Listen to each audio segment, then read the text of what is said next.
जय हिमालय जय भारत। हिमालयी सभ्यता पर केंद्रित हिमालय लोग यूट्यूब चैनल में आपका स्वागत है और मैं हूं डॉक्टर हरीश चंद्र लखेड़ा। 10वें गुरु गोविंद सिंह क्या पिछले जन्म में महाभारत काल के हस्तिनापुर नरेश पांडु थे। गुरु गोविंद सिंह की आत्मकथा विचित्र नाटक के अनुसार उन्होंने पिछले जन्म में हिमालय में तपस्या की थी। ईश्वर के आदेश के बाद उन्होंने धरती पर दूसरा जन्म लिया ताकि वो लोगों को बुराइयों से बचाने का रास्ता दिखा सके। वह स्थान है उत्तराखंड के चमोली जिले में 7 पहाड़ों से घिरा हेमकुंड, जहां बने गुरुद्वारे को हेमकुंड साहिब कहा जाता है। हेमकुंड साहिब 15,200 फीट की ऊंचाई पर 7 बर्फीले पहाड़ों से घिरा स्थान है। वहां पर बड़ा तालाब भी है। गुरुद्वारा बनने से पहले भगवान श्री राम के भाई लक्ष्मण जी का वहां मंदिर पहले से है, जिसे यहाँ लोकपाल कहते हैं, अर्थात विश्व का रक्षक। इलाके के लोकपाल हैं, यानी स्थानीय देवता।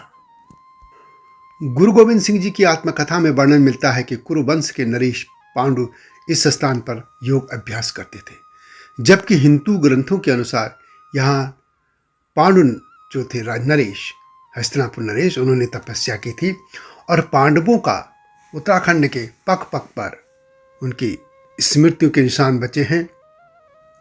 चाहे पांडवों का जन्म हो या उनकी अंतिम स्वर्ग तक की जो विदाई का रास्ता है, वो सब उत्तराखंड हिमालय से होकर जाता है। इस स्थान की सिख धर्म के लिए खोज की भी एक अद्भुत कथा है। सिख धर्म के उपदेशक संत मोहन सिंह को एक बार उपदेश देते हुए गुरु गोविंद सिंह के पुनर्जन्म के जो पिछला जन्म था उनका तपस्या स्थल का ध्यान आया।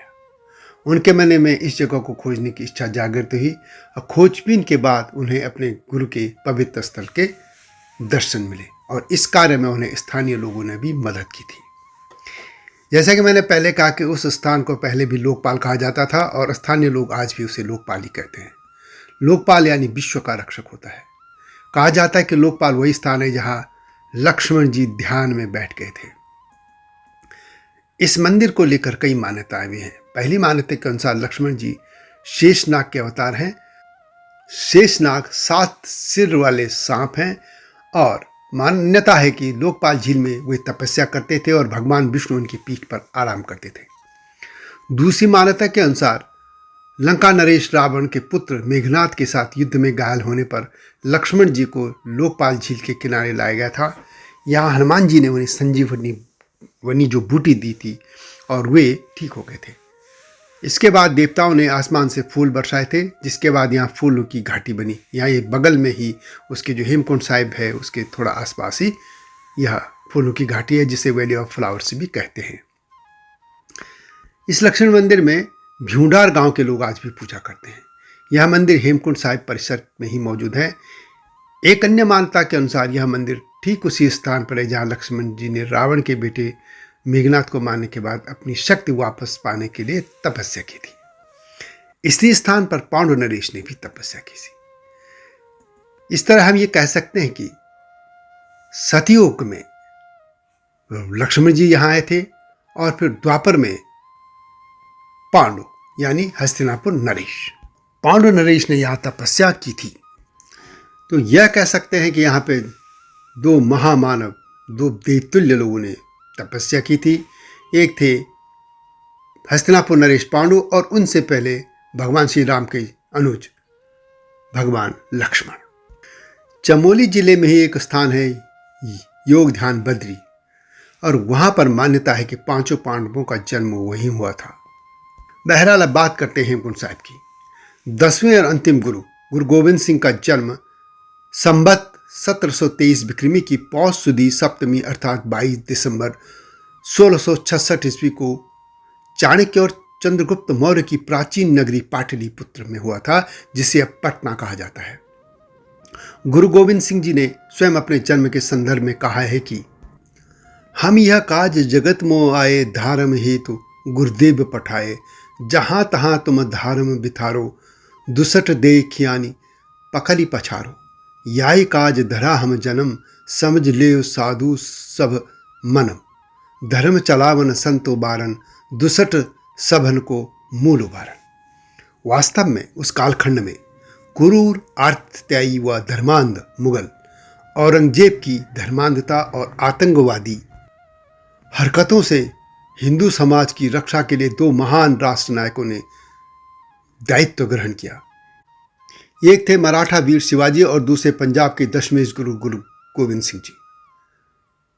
संपूर्ण भारत तब मुस्लिम आक्रांता शासकों के अत्याचारों के विरुद्ध धधक रहा था। ऐसे समय में शिवाजी और गुरु गोविंद सिंह के नेतृत्व में पूरे भारत में विद्रोह की आग भड़क उठी। गुरु तेग बहादुर जी के बलिदान ने समूचे पंजाब में विद्रोह की भावना को जगा दिया था।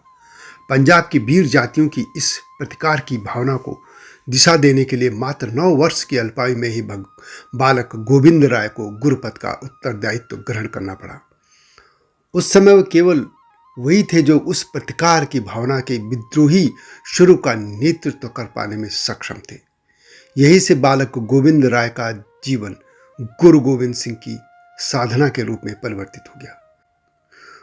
गुरुपद की महत्ता और उनके महान लक्ष्य को बनाए रखने के लिए ही गुरु गोविंद सिंह जी ने शक्ति संचयन को प्रथम कर्म स्वीकार किया। गुरु गोविंद सिंह जी के जीवन की सबसे महत्वपूर्ण घटना खालसा पंथ की स्थापना है। शक्तिशाली और सुदृढ़ से सेना नायकों का नेतृत्व पाकर सदियों से सोई सनातन शक्ति ने पुनः संगठित होकर आक्रांता मुगलों के राज का अंत कर दिया था। और मुझे इस बात का गर्व है कि ऐसे महान गुरु ने पिछले जन्म में मेरे प्रदेश उत्तराखंड में तपस्या की थी। ऐसे महान गुरु को हमारा नमन।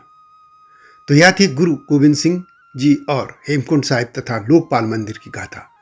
ये वीडियो कैसे लगी कमेंट में अवश्य लिखें और हिमालय सभ्यता पर केंद्रित इस हिमालय लोग यूट्यूब चैनल को सब्सक्राइब करना न भूलना। यह एक मिशन है और आपसे आग्रह है कि इस मिशन का हिस्सा बनिए।